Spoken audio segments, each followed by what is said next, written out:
Welcome to the future of farming. Organic farming. प्रस्तुत है Biofit. Plant growth promoters, bio emulsifier, bio pesticides और cattle feed जैसे जैविक products की एक श्रेष्ठ रेंज। भारत में 10 लाख से भी अधिक किसानों का विश्वसनीय बायोफिट फसलों पर लगने वाले खर्चों को कम करते हुए पैदावार बढ़ाने में मदद करते हैं। बायोफिट कृषि, फायदेमंद कृषि। अधिक जानकारी के लिए www.netsurfnetwork.com पर लॉगिन करें।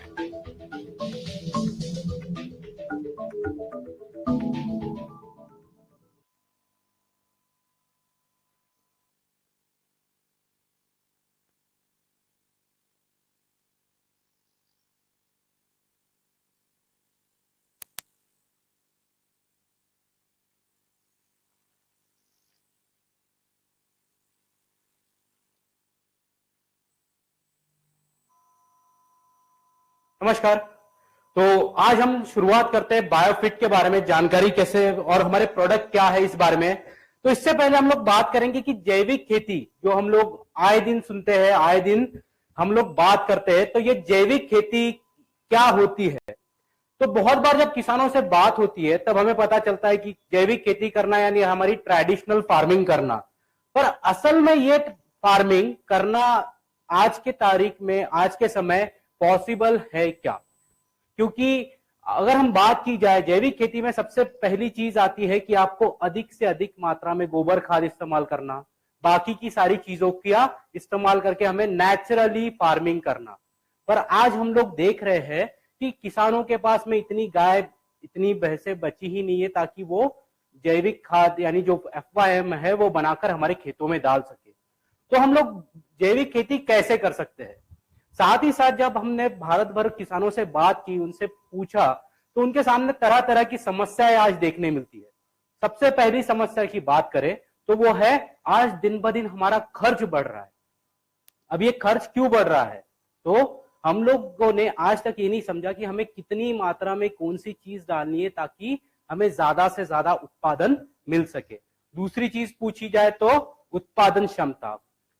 आज अगर हम बात करें भारत की तो 70% आबादी ये कृषि के ऊपर निर्भर है, और इसको अगर आगे बढ़ाना है, इसको डेवलप करना है, तो हमारे सभी किसानों को ज्यादा से ज्यादा मेहनत करनी पड़ेगी और हमारी पैदावार बढ़ानी पड़ेगी।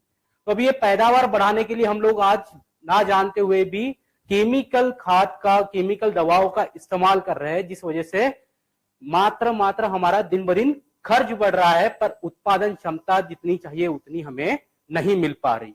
उसके बाद में हम लोगों ने किसानों से और बात की और आपको क्या समस्याएं देखने मिलती है, तो उनमें से सबसे कॉमन चीज उन्हें उभर के आई वो है कि आज हमारे खेतों की जो उपजाऊ क्षमता है वो दिन ब दिन कम होती जा रही है। वो क्यों कम हो रही है, तो सबसे पहली चीज हरित क्रांति, ग्रीन रिवॉल्यूशन में कहा गया था कि अगर हमें ज्यादा से ज्यादा उत्पादन चाहिए, हमें अच्छी फसल चाहिए और हमारी मिट्टी ये अच्छी बनी रहनी चाहिए, उसके लिए एक समान मात्रा में हमें केमिकल और ऑर्गेनिक जितनी भी चीजें उनका इस्तेमाल करना जरूरी है। पर आज हमारे बीच में एक जंग छिड़ गई है। अगर मेरे पड़ोस का किसान 1 बोरी DAP डाल रहा है, यूरिया डाल रहा है, तो मुझे 2 बोरी डालना है, जिसकी वजह से दिन ब दिन हमारे जमीन की उपजाऊता कम होती जा रही है और हमें देखने मिल रहा है कि आज हमारी जो धरती माँ है वो सख्त हो गई है। तो इन्हीं सभी चीजों के ऊपर हम लोगों ने काम किया और ऐसे प्रोडक्ट ढूंढ के निकाले जो आने वाले समय में हर एक किसान भाई जब इस्तेमाल करेगा तो उसे ज्यादा से ज्यादा उत्पादन तो मिलेगा ही मिलेगा, साथ ही साथ उनका खर्च कम हो जाएगा।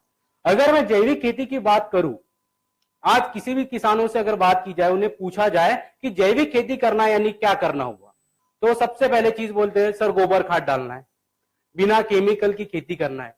पर यह संभव है क्या, ये प्रश्न आज हमारे सामने सबसे बड़ा है। तो नेटसर्फ ने क्या किया, अपने 16 साल रिसर्च करके कुछ ऐसे प्रोडक्ट्स बनाए जो आपको ज्यादा से ज्यादा उत्पादन तो देंगे ही, साथ ही साथ आपकी मिट्टी, हवा, पानी और आपके उत्पादन को अच्छा बनाने में मदद करेंगे। तो हम एक एक करके इन प्रोडक्ट्स के बारे में जानकारी लेंगे और समझेंगे कि ये प्रोडक्ट काम कैसे करते हैं और आपको आने वाले समय में ये ज्यादा से ज्यादा उत्पादन कैसे दे पाएंगे। तो सबसे पहले बात करें हम, तो हमारा जो प्रोडक्ट है स्टीम रिच।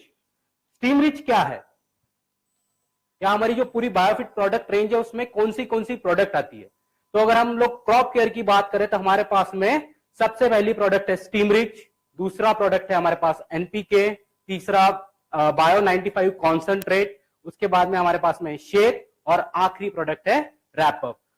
एक एक करके इन सारी प्रोडक्ट्स की जानकारी लेंगे, उत्पादन बढ़ सके। तो सबसे पहले हमारे सामने जो समस्या आती है उसे हम लोग कहते हैं कि आज हमारा उत्पादन जितना चाहिए उतना बढ़ नहीं पा रहा। अब ये उत्पादन नहीं बढ़ पा रहा, इसकी कारण क्या है। तो हम लोगों ने किसानों से वापस बात की, उनसे पूछा कि आप जो बीज खरीदते हो, कितने लोगों ने उस बीजों के ऊपर एक जर्मिनेशन परसेंटेज यानी उस बीजों की उगम क्षमता लिखी होती है, वो कितने लोगों ने पढ़ी। बहुत बार किसान बोलते हैं 60%, कोई बोलता है 70%। तो अगर 70% उस बीजों की जो उपजाऊ क्षमता है, अंकुरित होने की क्षमता है, तो हमें देखने मिलता है कि हम कितने बीजों के पैसे दे रहे हैं। तो हम लोग 100 बीजों के पैसे देते हैं और मात्र हमें 70 छोड़ ही मिल पाते हैं, जिसकी वजह से हमारा पहले ही स्टेज में 30% का नुकसान हो जाता है। अब अगर मैं पूछूं ये नुकसान कितने भाइयों को कम करना होगा, तो हर कोई बोलता है हमें कम करना है। तो ये अब कम कैसे किया जाता है। जिस समय हम लोग स्टीम रिच का सीड ट्रीटमेंट करते हैं यानी बीजों का उपचारण करते हैं, उस समय क्या होता है कि ये जर्मिनेशन परसेंटेज को स्टीम रिच ये 98% तक लेकर जाता है। अब ये अंकुरीकरण होता कैसे है। आपने हर बार देखा होगा कि हर एक बीजों के ऊपर एक अपना कवच होता है, एक अपना आवरण होता है। जिस समय ये आवरण खुलेगा उस समय ही बीज अंकुरीकरण की प्रक्रिया शुरू होगी। बहुत बार देखा जाता है कि ये सीड कोट अच्छी तरह से खुल नहीं पाते और चाहिए वैसा जर्मिनेशन नहीं मिल पाता। इसीलिए हम लोगों ने स्टीम रिच में क्या किया कि सारे के सारे अमाइनो एसिड, जो 26 तरह के अमाइनो एसिड्स है, वो सारे के सारे हम लोगों ने स्टीम रिच में दिए ताकि अंकुरीकरण क्षमता ये 98% तक बढ़ जाए और आपको एक अच्छा उत्पादन मिले। और जो आपका होने वाला नुकसान था 30% का, वो मात्र 1-2% पर आकर रुक जाए। जब आप पहली बार स्टीम रिच इस्तेमाल करते हो तो इस तरह से आपका जो होने वाला खर्च है, सबसे पहले तो स्टीम रिच कम करने में मदद करता है। उसके बाद में अगर हम लोग बात करें तो स्टीम रिच आपके उत्पादन जो पौधे हैं उसकी क्षमता बढ़ाता है। अभी ये क्षमता बढ़ती कैसे है। बहुत बार किसानों से हम लोग पूछते हैं कि किस तरह हमारे जो पेड़ होते हैं 2 तरह की जड़ें होती है। एक होती है टैप रूट सिस्टम, जिसे हम कहते हैं कि पानी शोषण करने वाली जड़ें, और दूसरी जड़ें होती है सफेद रंग की सफेद तंतु मूलियां। इनका काम होता है कि मिट्टी में से अधिक मात्रा में सारे के सारे पोषक तत्व खींचकर उस पौधे को सशक्त बनाए ताकि आने वाले समय में वो ज्यादा से ज्यादा उत्पादन देने के लिए काम करे। हम देखते हैं अगर ये सफेद जड़ों की संख्या कम होगी तो मॉर्टेलिटी के रेशियो ये बढ़ते हैं और हमें चाहिए वो उत्पादन नहीं मिल पाता। साथ ही साथ हमारा खर्च बढ़ता है क्योंकि वापस हमें सोइंग करना पड़ता है, वापस हमको प्लांटेशन करना पड़ता है, जिसकी वजह से हमारा खर्च सिर्फ बढ़ता है। तो जब हम स्टीम रिच का पहला स्प्रे करते हैं उस समय क्या होता है कि जड़ों का विकास ये बहुत अच्छी तरह से होता है और मिट्टी में से सारे के सारे पोषक तत्व जैसे NPK, माइक्रोन्यूट्रिएंट, ये अधिक से अधिक मात्रा में खींच दिए जाते हैं जो आने वाले समय में उस पौधे को सशक्त बनाते हैं और ज्यादा उत्पादन देने के लिए वो तैयार होता है। उसके बाद में अगर मैं बात करूं तो स्टीम रिच आपके शाखाओं का विस्तार अच्छा करता है और एक सीधा सा सिद्धांत माना जाता है कि जितनी ज्यादा शाखाएं होंगी, जितनी ज्यादा ब्रांचेस होंगी, उतने ज्यादा आपको फूल मिलेंगे और जितने ज्यादा फूल मिलेंगे उतना अच्छा आपका उत्पादन होगा। अगर एक उदाहरण तौर पे मैं बात करूं तो एक आम का पेड़ अगर लिया जाए तो उसके ऊपर हमें करोड़ों फूल मिलते हैं, पर हमें आम कितने मिलते हैं। बहुत बार बोलते हैं 1000, कोई बोलता है 2000, कोई बोलता है 5000, पर बाकी के फूलों का हुआ क्या। जब भी हम लोगों ने झड़े हुए फूल देखे हैं तो उसकी जो पीछे की टिप होती है जिसे हम लोग बर्ड कहते हैं, वो सबसे पहले तो काला होकर नीचे गिर जाता है, जिसकी वजह से हमारा नुकसान हो रहा है। तो नेटसर्फ ने वापस रिसर्च किया, सोचा कि इसके पीछे सच में कारण क्या है जिसकी वजह से हमें यह सब समस्याएं देखने मिल रही है। तो हम लोगों ने ढूंढ के निकाला कि ऑक्सीजन की मात्रा जब कम होने लगती है तब ये फूल छोड़ों से गिरकर नीचे गिर जाते हैं, जिसकी वजह से आपका नुकसान होता है। तो हम लोगों ने वापस रिसर्च किया और इस ऑक्सीजन को नेचुरल सोर्सेज से ढूंढ कर निकाला और स्टीम रिच में आपको दिया है। और जिस समय आप स्टीम रिच का इस्तेमाल करते हो उस समय हमें देखने मिलता है कि ये फूलों को की झड़ने की जो प्रोसेस है उसको कम कर देता है, उसकी प्रक्रिया को कम कर देता है और आपको अधिक से अधिक फूल मिलते हैं। और सीधा सा सिद्धांत जैसे हम लोगों ने देखा था, जितने ज्यादा फूल होंगे उतने ज्यादा फल हमको मिलते हैं। तो इस तरह से स्टीम रिच आपके उत्पादन को बढ़ाने में मदद करता है। उसके बाद में अगर हम लोग बात करें तो सबसे इंपॉर्टेंट चीज होती है कि आपकी क्वालिटी। हर कोई आज बात करता है कि अच्छी क्वालिटी होनी चाहिए, सब्जियां अच्छी दिखनी चाहिए। तो इसके ऊपर हम लोग तरह तरह के आजकल प्रोसेस कर रहे हैं। जैसे कि अगर मैं सेब की बात ले लूं तो उसके ऊपर हम वैक्स लगाते हैं ताकि वो चमकीला दिखे, ज्यादा अच्छा दिखे और हमें बाजार में उसका अच्छा भाव मिले। पर ये सब चीजें पहले होती थी क्या? जब हमारे दादा परदादा खेती करते थे, किसानी करते थे, उस समय ये चीजें होती थी क्या? पहले तो सभी यही था। पर उस समय एक चीज हमेशा देखी जाती थी कि आप जिस तरह का उत्पादन इस्तेमाल कर रहे हो, जो प्रोडक्ट आप यूज कर रहे हो, वो उसके क्षमता को पूरा कर सकता था। पर आज हमारे मिट्टी में वो सारे पोषक तत्व पर्याप्त मात्रा में उपलब्ध ना होने के कारण हमें अच्छी क्वालिटी नहीं मिल पाती। तो हम लोगों ने स्टीम रिच में और चीजें की, फॉलिक एसिड हो गया, अमाइनो एसिड्स हो गए, इनको इस अनुपात में मिलाया ताकि आने वाले समय में वो अच्छी क्वालिटी का उत्पादन ले सके। अगर मैं गेहूं की बात करूं, आप में से बहुत सारे लोग गेहूं खरीदने जाते होंगे तो देखते होंगे कि गेहूं दिखता कैसे है, कैसे खरीदना चाहिए, उसका एक पैरामीटर क्या है। तो हम लोग बोलते हैं कि गेहूं जितना गेहूं होगा, उसका रंग जितना अच्छा डेवलप हुआ होगा, दाना जितना अच्छी तरह से भरा हुआ होगा, उतना वो क्वालिटी में अच्छा है, उसको उतना अच्छा दाम मिलता है। अगर मैं फल और सब्जियों की बात करूं तो सब्जियों के पत्ते जितने ज्यादा चौड़े होंगे, उसमें हरेपन जो हम क्लोरोफिल परसेंटेज बोलते हैं, वो जितना ज्यादा होगा उतना वो अच्छा उत्पादन है। तो स्टीम रिच क्या करता है कि आपके जो उत्पादन है उसकी क्वालिटी को बढ़ाता है, जिस वजह से जब कोई भी किसान भाई ऐसा उत्पादन लेके बाजार में जाता है तो उसको ज्यादा से ज्यादा दाम मिलने में मदद मिलती है और अल्टीमेटली किसानों का फायदा होता है। अभी ये स्टीम रिच को इस्तेमाल कैसे करना है, क्योंकि ये सबसे महत्वपूर्ण चीज है। अगर हम लोग बात करें तो सबसे पहला स्टेज होता है बीज उपचारण। तो ये बीज प्रक्रिया, बीज उपचारण किया कैसे जाता है? तो हमें क्या करना है कि 1 ml स्टीम रिच लेकर 1 लीटर पानी के साथ में मिला देना है। और जो भी आपके बीज है जिनका आवरण सख्त है, जैसे कि हमारे गेहूं हो गए या फिर बाकी की चीजें होगी जिनका, या फिर चावल हो गए, उसका जो आवरण होता है, जिसका जो कवच होता है वो बहुत ज्यादा सख्त होता है, जिसकी वजह से वो खुलता नहीं है। तो जो बीजों का सख्त, जो ऊपर का आवरण है, जो कवच है वो सख्त है, उसे हमें 10 से 15 मिनट तक के उसमें डुबोकर भिगोकर रखना है। और उसके बाद में उसको अच्छी तरह से छांव में सुखाकर हम लोग बोने के लिए इस्तेमाल करेंगे। तो हमको देखने मिलता है आपका जर्मिनेशन परसेंटेज ये 98 तक चला जाता है। अभी बाकी के बीजों का क्या? तो जैसे कि मूंगफली हो गई, जो बीजों का आवरण, जो कवच है वो पतला है, जैसे मूंगफली हो गई, इसके ऊपर हमें स्टीम रिच का हल्के हाथों से स्प्रे करना है।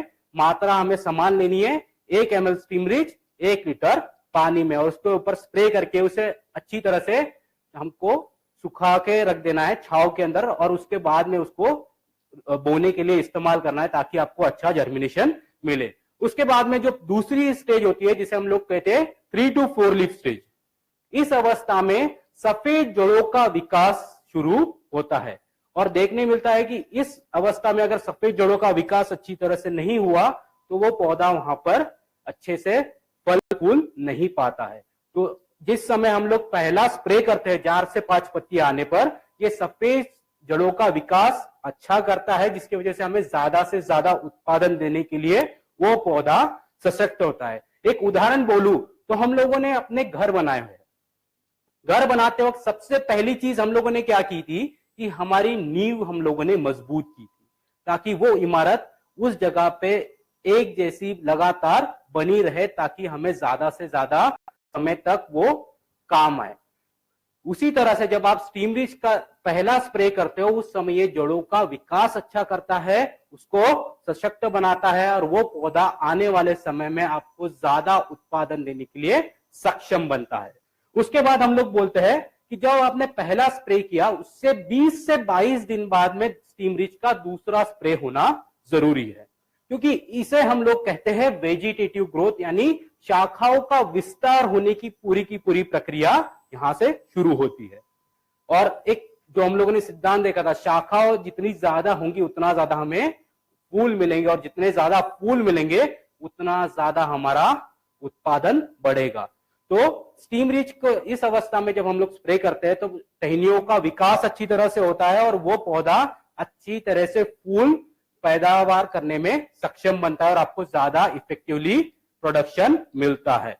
उसके बाद में हम लोग बोलते हैं जब फूल धारणा होती है, या फिर अगर गेहूं की बात करें, चावल की बात करें, तो जब आपकी बालियां तैयार होती है उस समय हमें स्टीम रिच का इस्तेमाल करना है। क्योंकि जिस समय हम लोग स्टीम रिच का इस्तेमाल करते हैं उस समय क्या होता है कि जो भी कार्बोहाइड्रेट हमारे पेड़ों के तने में जमा हुआ है वो पूरा का पूरा ऊपर की ओर बढ़ के आपके फूल और आपके अनाज की तरफ बढ़ता है, और उसको अच्छी तरह से भरने में मदद करता है। उसके बाद में जो आखिरी स्प्रे है वो हम लोग बोलते हैं जब फल धारणा होती है, जब फूल ये फलों में रूपांतरित होते हैं, अनाज जब भरता है उस समय में करना है। अनाजों की अगर बात की जाए तो एक मिल्किंग स्टेज आती है, यानी अगर आप बालियों को दबाए तो उसमें से सफेद रंग का एक द्रावण बाहर निकलता है। अगर हम लोग इस अवस्था में स्टीम रिच का इस्तेमाल करते हैं तो हमें देखने मिलता है कि ये ज्यादा अच्छी तरह से भरते हैं, उसमें नेचुरली सारे के सारे तत्व जमा हो जाते हैं, उसका रंग अच्छा आता है, और जब आप ऐसा उत्पादन लेके बाजार जाते हो तो आपको ज्यादा अच्छा आमदनी भी होती है। अभी स्टीम रिच का डोज क्या? आज सारे के सारे लोग स्टीम रिच बेचते हैं, पर हम लोग एक चीज हमेशा बोलते हैं कि स्टीम रिच का जो डोज है वो साफ तौर पे कहिए, क्योंकि अगर जिस समय आप डोज साफ तौर पे कहते हो 99% रिजल्ट वहीं पर आ जाते हैं, आपको किसी भी तरह के कोई भी प्रॉब्लम्स नहीं होते। तो हम लोग स्टीम रिच के बारे में कहते हैं कि 1 लीटर पानी में आपको 1 ml स्टीम रिच इस अनुपात में, इस मात्रा में इस्तेमाल करना है, ताकि आपको ज्यादा अच्छे रिजल्ट मिले। अभी स्टीम रिच इस्तेमाल करते समय 2 चीजों का हमेशा से ध्यान रखना है। सबसे पहली चीज, किसी भी केमिकल दवाई के साथ में स्टीम रिच को मिलाना नहीं है। अगर हम लोग किसी भी दवाई के साथ में अगर स्टीम रिच को मिलाते हैं तो स्टीम रिच की कार्य क्षमता ये गड़बड़ हो जाती है, वो अच्छी तरह से काम नहीं कर पाता। और अगर हमको अच्छे रिजल्ट चाहिए तो हमेशा ध्यान रखना है कि स्टीम रिच को किसी भी दूसरी दवाओं के साथ में इस्तेमाल ना करें। दूसरी सबसे महत्वपूर्ण चीज, हर एक किसान के पास में मात्र एक ही पंप होता है जिससे वो केमिकल दवाइयां भी स्प्रे करता है, या फिर आपकी जो ऑर्गेनिक दवाइयां है वो भी स्प्रे करेगा, या स्टीम रिच भी उसी के साथ में उसी में स्प्रे करेगा। तो जब भी हम लोगों को कोई भी स्टीम रिच का स्प्रे करना हो उस समय स्टीम रिच का इस्तेमाल करें, ताकि उसके कोई भी रिएक्शन ना हो और आपको ज्यादा अच्छे रिजल्ट मिल सके। अगर अभी हम लोग बात करेंगे बायो 95 के बारे में, आज जो सबसे बड़ी समस्या किसानों के सामने है वो है कि आज दिन ब दिन हमारा खर्च बढ़ रहा है। अब ये खर्च बढ़ा क्यों? हम लोगों ने बहुत सारे किसानों से मिले, बात की, उनसे हर बार पूछा कि जब आप दवाइयां खरीदते हो बाजार से, वो फिर वो इंसेक्टिसाइड हो, पेस्टिसाइड्स हो, कुछ भी हो, कितने लोगों ने उसका लेबल पढ़ा? वो बोलते हैं हाँ सर पढ़ा, उस पे ऐसे पॉइजन लिखा होता है, पर एक चीज उस पे और लिखी होती है, और वो होता है ये दवा पेट्रोलियम बेस है, यानी इस दवा में तेल का अंश है। अभी एक सादा सा प्रश्न है मेरा आपसे कि कभी भी तेल और पानी एक साथ में मिक्स हो पाया है क्या? तो जवाब आता है नहीं। इसीलिए आज जब किसान बाजार से दवाइयां खरीदते हैं, लाते हैं, हमारे खेतों में स्प्रे करते, तो देखने मिलता है खेतों के एक हिस्से में अच्छे रिजल्ट आते हैं, एक हिस्से में नहीं आते। जहां पे दवाई स्प्रे की है वहां पे रिजल्ट दिखते हैं, जहां पे सिर्फ पानी स्प्रे हुआ है वहां पे रिजल्ट हमें नहीं देखने मिलते। तो हम लोगों ने क्या किया, एक ऐसी प्रोडक्ट बनाई जो आपको आने वाले समय में ज्यादा से ज्यादा अच्छी तरह से आपकी दवाई की कार्य क्षमता बढ़ा दे। तो हम लोगों ने क्या किया, इसे एक इमल्सिफाइंग एजेंट की तरह हम लोगों ने इस्तेमाल किया, जो क्या करता है, तेल और पानी की घनता को एक समान करके अच्छा मिश्रण देता है।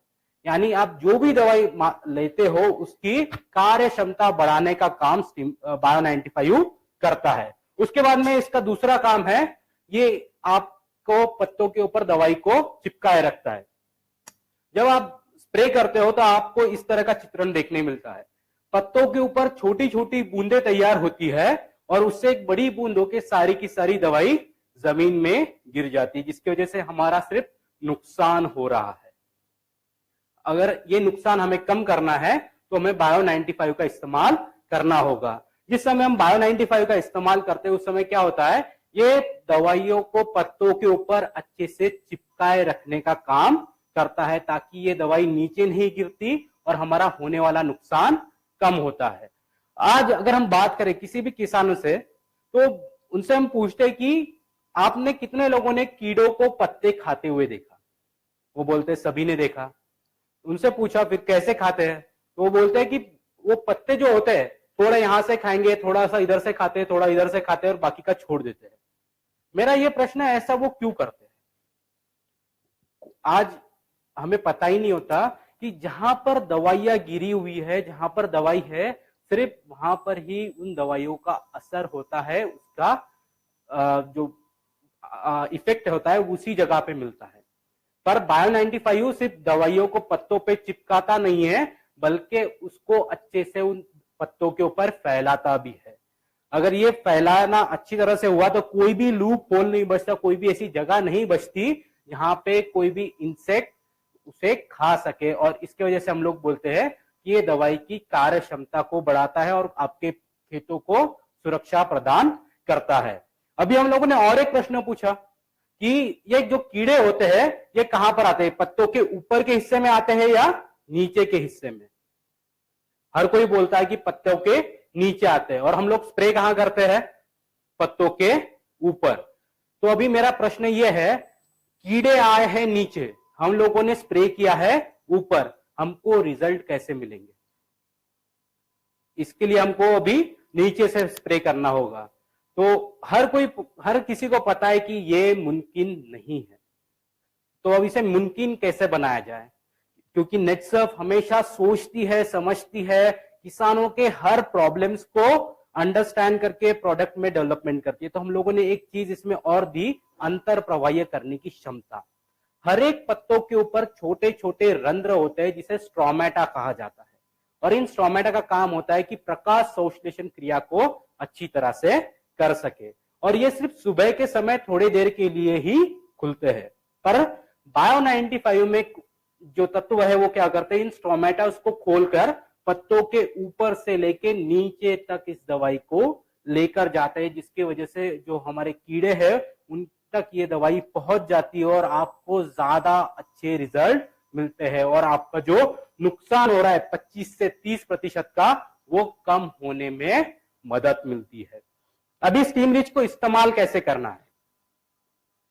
जो हमारा प्रोडक्ट है बायो 95, इसको आप स्टीम रिच के साथ में भी इस्तेमाल कर सकते हो, या और आप जो भी दवाइयां इस्तेमाल कर रहे हो, फिर वो इंसेक्टिसाइड हो, पेस्टिसाइड्स हो या केमिकल फर्टिलाइजर्स हो, अगर आप स्प्रे कर रहे हो, यानी जब भी किसान भाई अपने हाथ में पंप उठाता है उसे बिना बोले बायो 95 उसमें 5 ml डालना है, ताकि उसकी कार्य क्षमता बढ़ सके। क्योंकि हमारा जो पंप होता है वो 15 लीटर का होता है, तो 15 लीटर के अंदर हमें 5 ml जब बायो 95 डालेंगे तो ये दवाई को अच्छी तरह से घुलनशील बना देगा, साथ ही साथ ये दवाई की कार्य क्षमता बढ़ाएगा और आपको ज्यादा अच्छे रिजल्ट मिलने में मदद होगी। उसके बाद में हम लोग बात करेंगे एनपीके के बारे में। क्या है एनपीके? आज हर कोई बात करता है नत्र स्फुरद पलाश। तो एनपीके यानी नत्र स्फुरद पलाश है क्या? सबसे पहले तो नहीं। हम लोगों ने क्या किया है, हमारा जो निसर्ग है इसके अंदर एक बहुत अच्छा वरदान हम लोगों को दिया था हमारे भगवानों ने, हमारे जो ये सृष्टि बनाई इसने उसने, कि किसानों के लिए 76% नाइट्रोजन फ्री ऑफ कॉस्ट यानी बिना मूल्य उपलब्ध कराया था। पर और साथ में कुछ ऐसी मित्र जीवात हमारे खेतों में दी थी, हमारे निसर्ग में दी थी, जो आपको वो सारा का सारा नत्र खींच के, नाइट्रोजन खींच के आपके उत्पादन को बढ़ा सके, आपको किसी भी तरह के कोई भी यूरिया डीएपी डालने की जरूरत ना पड़े। एक उदाहरण के तौर पे मैं बोलूं तो हम लोगों ने सभी ने जंगल देखा है। जंगल में एक बारिश होती है तो सारा का सारा जंगल हरा भरा हो जाता है। ये हमारे खेतों में क्यों नहीं होता? जब ये प्रश्न आप खुद से करते हो तब आपको पता चलेगा कि सच में ही ऐसा हो रहा है। साथ ही साथ जितनी भी मित्र जीवात हमारी थी जो मिट्टी को नरम करती थी, जिसे हम लोग केचुए कहते हैं, वो भी दिन ब दिन कम हो रहे हैं। तो हम लोगों ने क्या किया, जो एनपीके है वो एक ऐसी प्रोडक्ट बनाई जो आपको आने वाले समय में आपका रासायनिक खाद का खर्चा, उर्वरक का खर्चा कम से कम 40 से 50% तक कम कर सके। वो कैसे? जब आप एनपीके इस्तेमाल करते हो तो इसमें मौजूद जो एज़ोटोबैक्टर पीएसबी और पोटैश मोबिलाइजिंग बैक्टीरिया, ये क्या करते हैं, ये मित्र जीवात सबसे पहले तो आपके खेतों में चली जाती है और मल्टीप्लाई होती है, और ये क्या करती है, जो हवा में 76% नाइट्रोजन है उसे खींचकर जड़ों तक पहुंचाती है, जिसकी वजह से नाइट्रोजन का खर्च आपका सबसे पहले तो कम हो जाता है। पी ये तत्व का गुणधर्म हमेशा से ये रहा है, ये दूसरे तत्वों के साथ में जुड़ जाता है और ये आपके पौधों के द्वारा शोषण नहीं हो पाता। तो इसे शोषण करवाने की प्रक्रिया, उसे उपलब्ध अवस्था में कराने की प्रक्रिया हमारा पी करता है।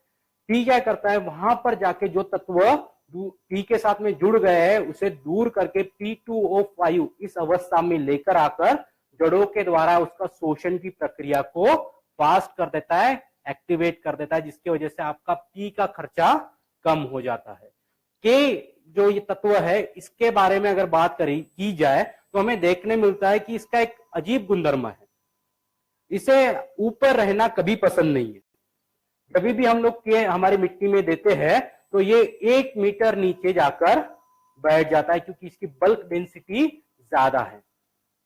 तो ये ज्यादा होने की वजह से हमको देखने मिलता है कि चाहिए वैसे हमें रिजल्ट नहीं मिलते। तो जो के है वो क्या करता है, जो नीचे 1 मीटर गया के है उसे खींचकर ऊपर की तरफ धकेलता है, और हमारी जो जड़ें होती है वो ज्यादा से ज्यादा 1 फीट की होती है, पर जो 3 मीटर की बात की जाए तो यानी 3 फीट के करीब करीब वो हो गया। तो ये 3 फीट जो नीचे गया हुआ के है उसको अच्छी तरह से खींचकर जड़ों तक पहुंचाने का काम करता है, जिसकी वजह से आपका होने वाला खर्च जो के पे है वो कम हो जाता है। अभी अगर बात की जाए तो एनपीके की जो बोतल है वो सिर्फ 500 ml की है। बहुत बार प्रश्न आता है कि इतनी छोटी बोतल में कितने मित्र जीवात होगी।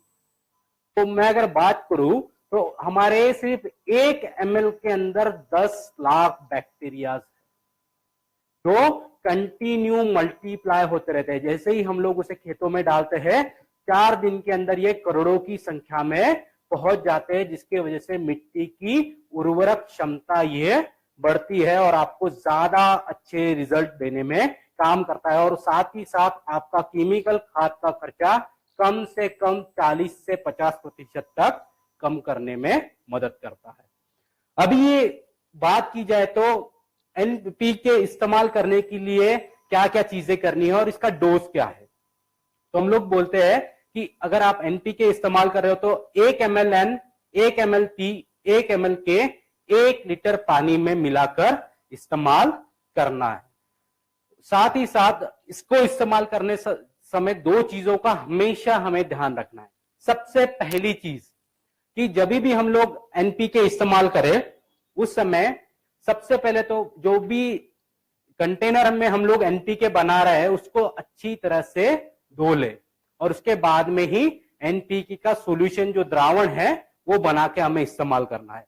और दूसरी सबसे महत्वपूर्ण चीज यानी 4 दिन पहले और 4 दिन बाद हमारे खेतों में किसी भी तरह की फर्टिलाइजर्स यानी उर्वरक हो, पेस्टिसाइड्स हो या फिर हर्बिसाइड्स हो, इसका इस्तेमाल नहीं करना है।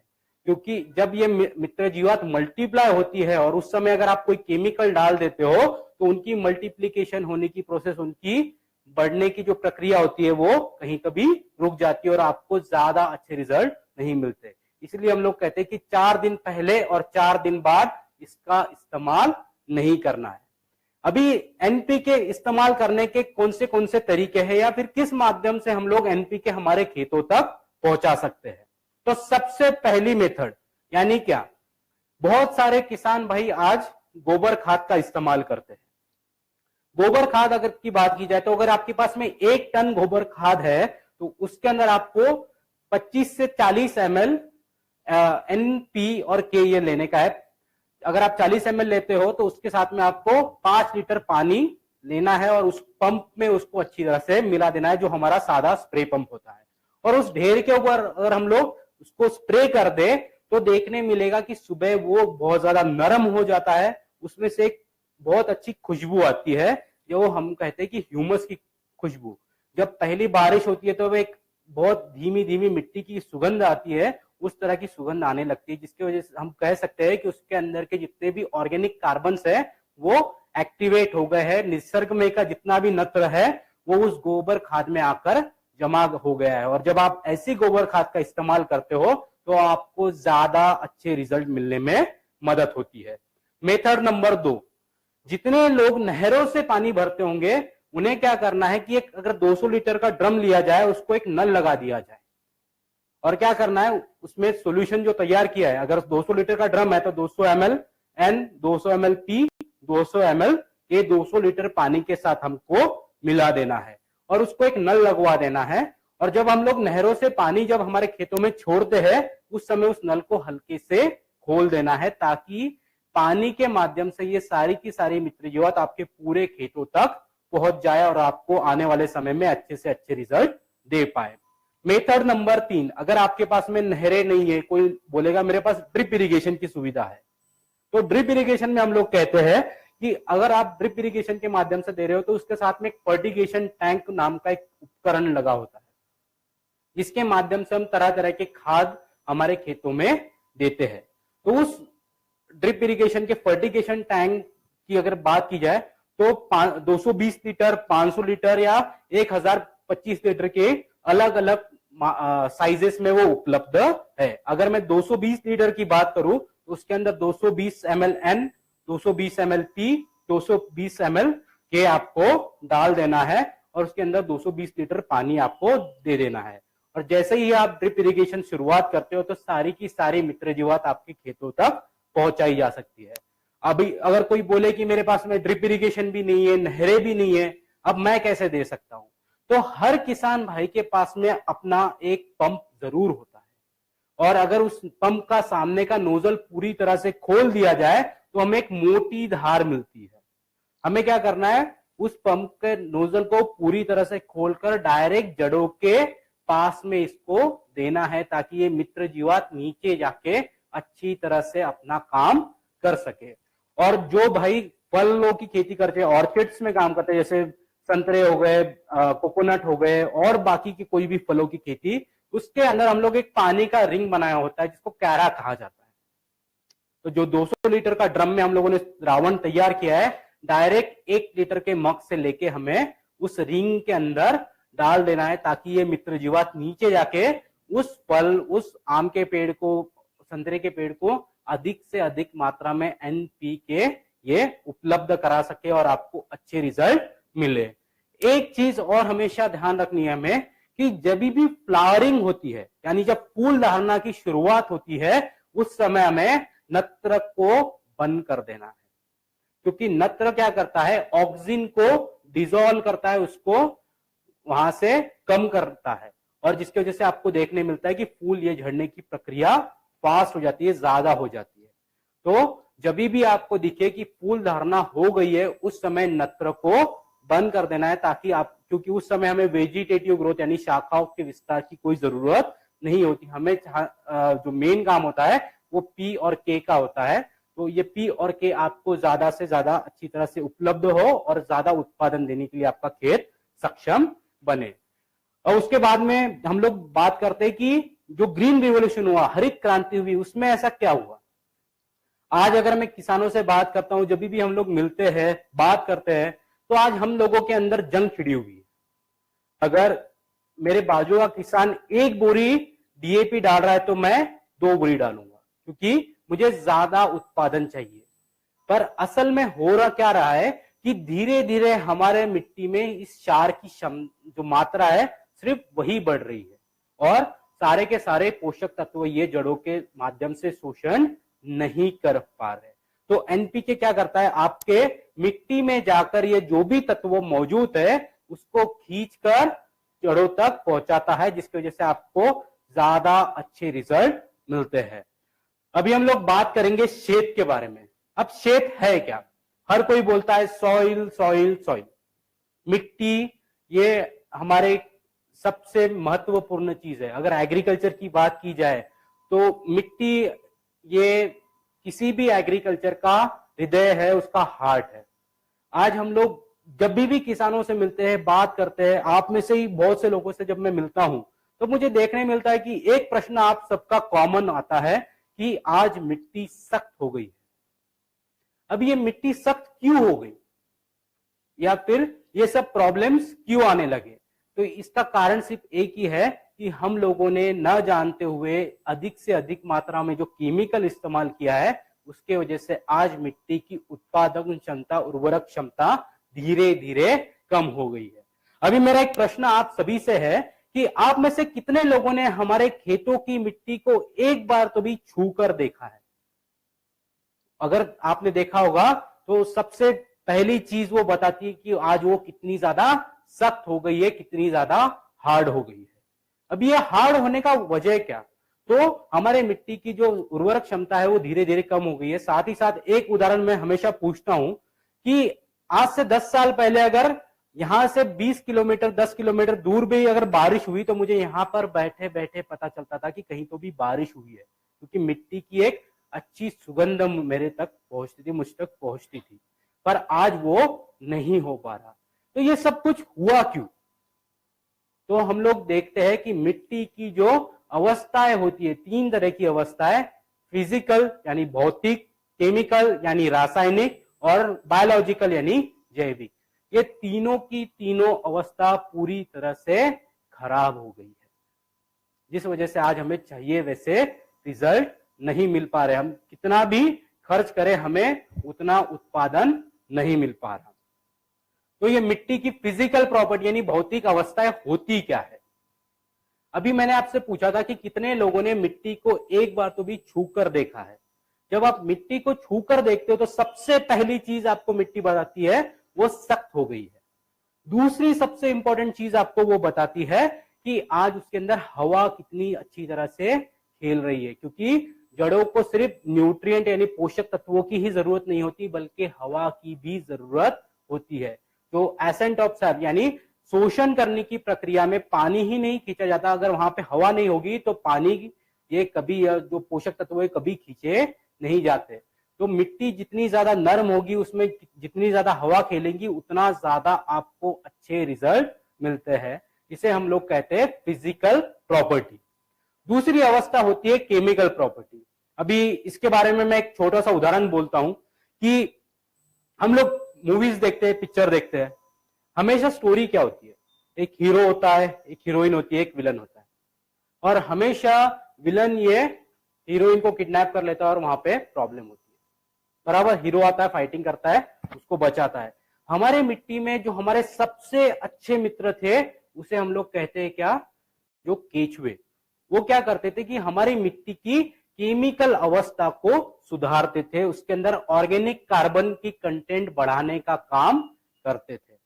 तो इस ऑर्गेनिक कंटेंट को बढ़ाने का काम होता कैसे कि जो भी हमारे जमीन में बचे हुए रॉ मटेरियल है, जो तन है, उसको कार्बन के रूप में कन्वर्ट किया जाता है, जिसकी वजह से जितनी भी पोषक तत्व है जैसे माइक्रो न्यूट्रिएंट हो गए, इसको शोषण करने की प्रक्रिया फास्ट होती है। और जो हमारा शेत है वो क्या करता है, जब ये बैक्टीरिया मल्टीप्लाई होते हैं उस समय एक फाइटो एंजाइम सिक्रीट करता है, जो क्या करता है प्लांट के साथ में आपके जो एंजाइम्स होते हैं वो मिट्टी को नरम करते हैं और जितने भी पोषक तत्व जो एक दूसरे के साथ में जुड़ गए हैं और जो आपके पौधों के द्वारा शोषण नहीं हो पा रहे उनको वहां तक पहुंचाने का काम करता है, जिसकी वजह से आपको ज्यादा अच्छे रिजल्ट मिलते हैं। आपकी जमीन जो होती है वो स्टेबल होती है और जब आप 7 साल तक के कंटिन्यू शेड का इस्तेमाल करते हो तो ये हमारा बोलना है कि आप मात्र और मात्र गोबर खाद के ऊपर ही अपनी पूरी की पूरी खेती कर सकते हो। अभी जो आखिरी चीज है वो है बायोलॉजिकल प्रॉपर्टी। अगर मैं आज आपसे पूछूं कि आप में से कितने किसानों के खेतों में आज भी केचुए मिलते हैं, मेरे ख्याल से करीबन सिर्फ 2 या 3% ऐसे किसान होंगे जो बोलेंगे कि हाँ आज मेरे खेतों में केचुए पर्याप्त मात्रा में है। तो मेरा प्रश्न आपसे ये है कि असल में ये केचुए गए कहां? तो हर कोई बोलता है केमिकल इस्तेमाल किए इसलिए मर गए। तो हम लोगों ने ये मर नहीं गए, हम लोगों ने मार दिए हैं, क्योंकि कोई अच्छा काम करता है वो हमें पसंद नहीं आता। तो इस वजह से जो शेड है वो क्या करता है, सबसे पहले तो आपके मित्र जीवात जितनी भी खेतों में उपलब्ध है उसको संरक्षण प्रदान करता है, जिसे हम लोग बायो प्रोटेक्टेंट कहते हैं। ये क्या करता है, जब भी आप आपके खेतों में इसे देते हो उस समय जितनी भी मित्र जीवात होती है, फिर एज़ोटोबैक्टर है, पीएसबी है, केएसएम है, केचुए है, इनके इर्द गिर्द अपना एक सुरक्षात्मक कवच तैयार करता है, जिसकी वजह से कोई भी केमिकल वहां पे अगर डाला जाए तो उसका कोई बुरा परिणाम नहीं होता। और आपके खेतों में जो भी बायोलॉजिकल माइक्रोफ्लोरा है, जो भी हमारे मित्र जीवात है, वो अच्छी तरह से बढ़ सकते हैं, फल फूल सकते हैं और आपको अच्छे रिजल्ट दे सकते हैं। अभी शेड को इस्तेमाल कैसे करना है, तो अगर आप फोलियर जब एप्लीकेशन करते हो तो इसके फायदे क्या? बहुत बार बोला जाता है कि शेड को स्प्रे भी करना है। तो जब हम लोग शेड को स्प्रे करते हैं तो सबसे पहली चीज ये क्या करता है, पत्तों का जो विकास होता है, जो पत्तों की पूरी घेराव होता है उसको बढ़ाता है, जिसकी वजह से फोटोसिंथेसिस की यानी प्रकाश संश्लेषण की क्रिया फास्ट हो जाती है। और सीधा सा सिद्धांत है, जितना ज्यादा फोटोसिंथेसिस होगा, जितना ज्यादा अन्न तैयार होगा, उतनी ज्यादा आपकी टहनियां मजबूत होगी, उसमें कार्बोहाइड्रेट जमा होगा और जब फल धारणा होगी, अनाज भरेगा, तो ये सारा का सारा कार्बोहाइड्रेट इस्तेमाल किया जाएगा, जिसके वजह से आपको ज्यादा अच्छी क्वालिटी का अनाज, फल, सब्जियां ये मिलते हैं। तो जब आप स्टीम रिच शेड का इस्तेमाल करते हो तो आपको ज्यादा अच्छे उत्पादन देने के लिए सक्षम करता है। अभी इसका इस्तेमाल करने का डोज क्या, तो अगर आप मिट्टी के माध्यम से दे रहे हो तो आपको 2 ml प्रति लीटर पानी में इसका इस्तेमाल करना है। अगर आप इसको फोलियर एप्लीकेशन यानी छंटकाव के स्प्रे करना है तो हम लोग कहते हैं कि 1 ml प्रति लीटर पानी में इसका इस्तेमाल करना है, ताकि आपको ज्यादा अच्छे रिजल्ट मिले। अभी इसको मिट्टी के माध्यम से देना है तो कौन सी तरीके से दिया जा सकता है, तो जो चीजें हम लोगों ने एनपीके के लिए देखी थी, सेम चीजें हम लोग शेड के लिए भी कहते हैं। एक बार मैं वापस आपके लिए वो रिपीट कर देता हूं। सबसे पहली मेथड जो हमारा गोबर खाद था, जिसके अंदर हम लोग पहले देखा था 40 ml जो यूज कर रहे थे आपका एनपीके, उसके अंदर हमको 50 से 60 ml शेड भी मिक्स कर देना है। और इन दोनों को मिलाकर अगर हम लोग गोबर खाद पे डालेंगे तो गोबर खाद की जो फिजिकल, केमिकल, बायोलॉजिकल प्रॉपर्टीज है वो तो सुधर ही जाएगी, साथ ही साथ जितनी भी मित्र जीवात हम लोगों ने एनपीके के माध्यम से दी है उसको संरक्षण भी मिलेगा। और जब आप ऐसा गोबर खाद इस्तेमाल करोगे तो आपको उससे भी ज्यादा अच्छे रिजल्ट मिलते हैं। मेथड नंबर 2 जो हम लोगों ने देखी थी कि नहरों से जो लोग पानी भर रहे थे, तो अगर नहरों से पानी भर रहे हैं तो हमको क्या करना है कि जो 200 लीटर के ड्रम में हम लोगों ने 200 ml N, 200 ml P, 200 ml के डाला था, उसके अंदर 400 ml शेड भी डालना है। और जब नहरें हम लोग खोलेंगे उसके माध्यम से ये सारी की सारी मित्र जीवात हम लोग आसानी से हमारे खेतों तक पहुंचा सकते हैं।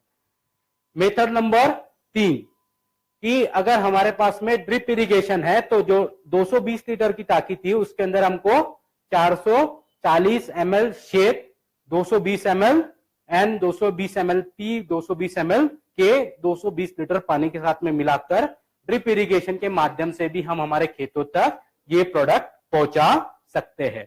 उसके बाद में जो पंप के माध्यम से दे रहे थे, तो हम लोग क्या बोल रहे थे कि 15 लीटर का पंप है तो उसमें 15 ml N, 15 ml P, 15 ml K और कितना 30 ml शेत मिला देना है और उसे हम लोग दे सकते हैं। और जो आखिरी मेथड है जो हम लोग डायरेक्ट हमारे फलों को दे रहे थे, उसके अंदर अगर 200 लीटर के ड्रम में हम लोगों ने 200 ml N, 200 ml P, 200 ml K लिया है, उसके साथ में 400 ml शेत भी मिला देना है और उसको हम लोग दे सकते हैं, ताकि ये एनपीके और शेत एक साथ में अच्छी तरह से काम कर सके और आपको आने वाले समय में मिट्टी ये सॉफ्ट मिले, अच्छी मिले और आप ज्यादा से ज्यादा उत्पादन उससे ले सके।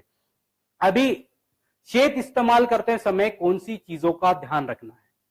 सबसे पहली चीज हमें हमेशा ध्यान रखनी है कि 4 दिन पहले और 4 दिन बाद में किसी भी तरह का कोई भी केमिकल इस्तेमाल नहीं करना है। अगर आप कोई भी केमिकल इस्तेमाल करोगे तो क्या होगा, ये मित्र जीवात की जो मल्टीप्लीकेशन होने की क्षमता है, जो इसका विभाजन होने की जो क्षमता है वो कम हो जाएगी, आपको अच्छे रिजल्ट नहीं मिलते। तो हम लोग सीधे से बोलते हैं कि उसको ना करें और जो भी ड्रम आप इस्तेमाल करें उसको अच्छी तरह से साफ कर ले और उसके बाद में ही हमारा सॉल्यूशन द्रावण तैयार करें, ताकि आपको इजीली ये इफेक्टिवली आपको इस्तेमाल कर सके।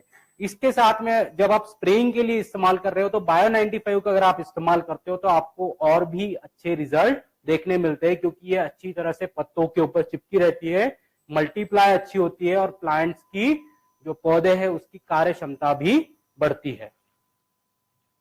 अब अगर हम लोग बात करेंगे रैपअप के बारे में, रैपअप क्या है? अगर हम लोग आज बात की जाए तो भारत में करीबन 56% किसानों को पता ही नहीं होता कि उनके खेतों में किसी भी तरह के कोई भी इन्फेक्शन आया है, और जब पता चलता है तब तक इतनी देर हो चुकी होती है कि उसको सॉल्व नहीं किया जा सकता, या फिर हमें बहुत ज्यादा मात्रा में इन केमिकल का इस्तेमाल करना पड़ता है। फिर भी भारत में करीबन 70% ऐसे किसान हैं जो सिर्फ रोगों की वजह से अपना पूरा का पूरा उत्पादन खो बैठते हैं। हम लोगों ने जब ये प्रोडक्ट बनाई तो हम लोगों ने बहुत सारी संस्थाओं के साथ में मिले बात की, ICAR हो गया, यहाँ की बहुत सारी नामांकित यूनिवर्सिटीज है उनमें गए, उनसे बात की, तो उनका कहना आया कि ये रोग हमेशा पहले स्टेज से ही हमारे खेतों में मौजूद होते हैं और तरह तरह के रोग हमारे खेतों में जो पौधे हैं उनको देते हैं। हम लोगों ने पूछा उनसे कि इनको रोका नहीं जा सकता क्या? तो उनका बोलना है कि अगर हम लोग उनकी सुरक्षात्मक प्रणाली को शुरू कर सके तो शायद हम लोग इन रोगों को रोक सकते हैं। अगेन नेटसर्व हमेशा रिसर्च ओरिएंटेड ऑर्गेनाइजेशन है, हमेशा रिसर्च करता रहता है, हमेशा नई चीजों को ढूंढने में लगा रहता है। तो हम लोगों ने हमारे रिसर्च के बलबूते पे कुछ ऐसी चीजें ढूंढ के निकाली जो आपके पौधे की सुरक्षात्मक प्रणाली को शुरू कर देती है। अभी मेरा एक प्रश्न है कि हमारे पौधों को दिमाग होता है क्या? पौधों को दिमाग होता है क्या? तो हर कोई बोलता है कि नहीं होता, पर हम लोग कहते हैं कि पेड़ों को अपना एक समझ होती है। अगर आपने देखा होगा जब भी बहुत ज्यादा धूप होती है उस समय, जब समर्स आते हैं, जो धूपकाला आता है, उस समय हर एक पेड़ अपना सारे के सारे पत्ते झड़ा देता है, नीचे गिरा देता है। अब ये क्यों होता है? क्योंकि पेड़ को पता होता है कि मेरे पास में सिर्फ पर्याप्त मात्रा में ही पानी उपलब्ध है जो मैं ये 3-4 महीने का समय निकाल सकता हूं, और उसके अगर मैं उस समय मेरे पत्ते रखूंगा तो इसमें से इवापोट्रांसपिरेशन यानी बाष्पीभवन होके सारा का सारा पानी निकल जाएगा और मेरे पास में पर्याप्त मात्रा में पानी नहीं बचेगा। तो पौधा अपनी सुरक्षात्मक प्रणाली शुरू कर देता है और वो पूरे पेड़ को बता देता है कि आप सारे के सारे पत्ते गिर जाओ, जैसे ही मेरे पास में पर्याप्त मात्रा में पानी आएगा मैं वापस आपको खिला लूंगा। तो इसे कहते हैं किसी भी पेड़ की पौधे की सुरक्षात्मक प्रणाली। रैपअप उसी तरह से काम करता है। जब आप रैपअप का स्प्रे करते हो तो सबसे पहली चीज ये क्या करता है, इसके अंदर से जो सेकेंडरी मेटाबोलाइट्स रिलीज होते हैं वो आपके पौधे की सुरक्षात्मक प्रणाली को शुरू कर देते हैं और आपके पौधे को बताते हैं कि आने वाले समय में आपको तरह तरह के फंगल इन्फेक्शन हो सकते हैं, फंगल प्रॉब्लम्स हो सकते हैं, जैसे पाउडरी मिल्ड्यू हो गया, डाउनी मिल्ड्यू हो गया, इसके प्रॉब्लम्स आ सकते हैं। तो इसको रिकवर कैसे किया जाए? तो पौधा अपनी खुद की ही सुरक्षात्मक प्रणाली को शुरू कर देता है और जिसकी वजह से वो इन्फेक्शन उसके अंदर जाने से उसको रोकने में मदद मिलती है। अभी एक मैं उदाहरण तौर पे बात करता हूं। हमारे घर में कितने लोग होते हैं? 5 से 6 लोग होते हैं। अगर किसी एक व्यक्ति को सर्दी हो गई तो सारे के सारे लोगों को सर्दी हो जाती है क्या? तो नहीं, कोई तो भी 1-2 ऐसे व्यक्ति होते हैं जिनको ये प्रॉब्लम नहीं होता, क्योंकि उनकी सुरक्षात्मक प्रणाली अच्छी होती है। अगर हम लोग पहले से रैपअप का इस्तेमाल करते हैं तो हमें देखने मिलता है, अगर हमारे बाजू के खेत में भी अगर कोई इन्फेक्शन आ गया तो भी वो हमारे खेतों तक नहीं आ पाता, क्योंकि हमारे पौधे उतने सक्षम हुए होते हैं। तो रैपअप इस तरह से काम करता है। अभी मेरा जो सबसे बड़ा प्रॉब्लम है कि कोई भी फंगल इन्फेक्शन होता कैसे है? तो हम लोग देखते हैं, कोई भी अगर पत्ता है उसके ऊपर कोई कीड़ा आके खाना शुरू कर दिया तो क्या होगा? वहां पे एक गड्ढा तैयार हो जाता है, एक पंचर हो जाता है और उसमें से सारा का सारा द्रावण बाहर आता है, जिसे हम लोग सेल सैप कहते हैं। अब ये सेल सैप क्या होता है कि हमारे निसर्ग में तरह तरह के फंगस मौजूद है, वो उसके ऊपर आके बैठ जाते हैं और पूरे पौधे को विदिन 24 घंटे के अंदर ये फंगल इन्फेक्शन की शुरुआत हो जाती है। और एक बार वो उनके पूरे प्रणाली में चला गया तो उस पौधे को रिकवर करने में बहुत ज्यादा टाइम लगता है, या फिर वो रिकवर अच्छे से नहीं हो पाता और हमारा जो होने वाला उत्पादन है उसकी क्वालिटी खराब हो जाती है। तो रैपअप क्या करता है? जब आप रैपअप का इस्तेमाल करते हो तो ये पत्तों के ऊपर अपनी एक सुरक्षात्मक शील्ड तैयार कर देता है, एक परत बना देता है, और अगर कोई इंसेक्ट वहां पे खाता है तो उसके ऊपर ये परत मौजूद रहती है, जिसकी वजह से कोई भी फंगस उसके ऊपर ग्रो नहीं हो पाता, वो सेल सैप के कांटेक्ट में नहीं आता। उसके साथ ही ये क्या करता है, जितने भी फंगस के स्पोर्स होते हैं, जितने भी उसके अंडे होते हैं, ये उसी को खाकर अपने आप को बढ़ाता है। हमारे निसर्ग में करीबन हजारों तरह के फंगस उपलब्ध है। हमारे खेतों में, हमारे शरीर के ऊपर ये सारी की सारी चीजें होती है। तो इन चीजों को रोकने के लिए रैपअप क्या करता है? जब भी आप रैपअप का इस्तेमाल करते हो तो ये उसके ऊपर उसको साफ कर देता है और उस ऊपर से हमारे शरीर जो पत्ते हैं उसके ऊपर अपना एक आवरण तैयार कर देता है, जिसकी वजह से कोई भी फंगस उस पेड़ों के अंदर तक नहीं जा पाती और हमारे खेत ये सुरक्षित रहते हैं। उसके बाद में ये क्या करता है कि जितने भी जो हमारे बैक्टीरियाज है जो इन्फेक्शन पैदा कर रहे हैं उसी के ऊपर मल्टीप्लाई होकर उसको पूरी तरह से नष्ट कर देता है। फिर हम लोगों ने उनसे पूछा कि ये जो फंगल इन्फेक्शन है, जो भी आपके प्रॉब्लम से, उसकी शुरुआत कहां से होती है? तो हमें जब रिसर्च कर रहे थे उस समय पता चला कि करीबन 70% रोग ये हमारे बीजों से आते हैं। अभी मैं एक उदाहरण के तौर पे बोलूंगा, आप में से बहुत से लोगों ने चने का बीज देखा होगा, उसके ऊपर हमेशा एक पाउडर लगी होती है सफेद रंग की एक पाउडर जैसा हमें दिखता है। वो होता क्या है? तो सारे के सारे फंगस के स्पोर्स होते हैं, जो एक पर्याप्त सिचुएशन तैयार हो, ह्यूमिडिटी अच्छी मिले, पर्याप्त पानी मिले तो वो मल्टीप्लाई होना शुरू हो जाते हैं और जड़ों के माध्यम से वो आपके पूरे पेड़ को खराब कर देते हैं। तो हम लोगों ने क्या किया, रैपअप को बनाते वक्त हम लोगों ने डिजाइन करते वक्त ये सारी चीजें भी ध्यान में रखी और रैपअप को इस तरह से बनाया कि जब आप बीज प्रक्रिया से ही इसका इस्तेमाल करते हो तो ये आपके जो बीजों के ऊपर मौजूद जितने भी फंगस है उसको ही खाकर उसको साफ कर देता है। और जब आप आपके बीजों को बोते हो तो आपके पौधों को किसी भी तरह का कोई भी फंगल इन्फेक्शन नहीं होता। और हर 15 दिन में अगर आप इसका इस्तेमाल करते हो तो आपको देखने मिलेगा कि आपके पौधे की सुरक्षात्मक प्रणाली शुरू हो जाती है और आने वाले समय में उसको किसी भी तरह के फंगल इन्फेक्शन नहीं होते, जो आपको अच्छा उत्पादन देने में मदद करते हैं। अभी बीज प्रक्रिया कैसे की जाती है? जिस तरह से हम लोगों ने स्टीम रिच की बीज प्रक्रिया की थी, सेम उसी तरह से हमको रैपअप से भी बीज प्रक्रिया करनी है। अगर हम लोग 1 ml स्टीम रिच ले रहे हैं तो 2 ml हमको रैपअप लेना है 1 लीटर पानी में। और जो भी बीज है जिनका आवरण जो कवच है वो सख्त है, उसको 10 से 15 मिनट तक उसमें डुबोए रखना है और उसको निकाल कर छांव में अच्छी तरह से सुखाकर हम लोग बोने के लिए, सोइंग के लिए इस्तेमाल कर सकते हैं। जो भी बीजों का आवरण पतला है, जैसे मूंगफली हो गई, उसके ऊपर हमें 1 लीटर पानी में 1 ml स्टीम रिच और 2 ml रैपअप लेके स्प्रे कर देना है, उसको हल्के से सुखा देना है और उसके बाद में इसे हमें बोने के लिए इस्तेमाल करोगे तो उसके ऊपर कोई भी फंगल इन्फेक्शन नहीं होता। तो इसको इस्तेमाल करने का तरीका क्या?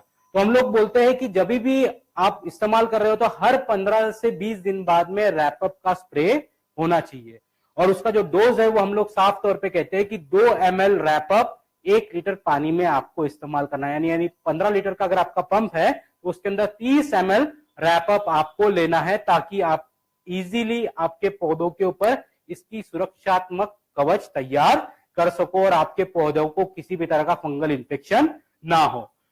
साथ में रैपअप इस्तेमाल करते वक्त 2 चीजों का हमेशा ध्यान रखना है, और वो क्या?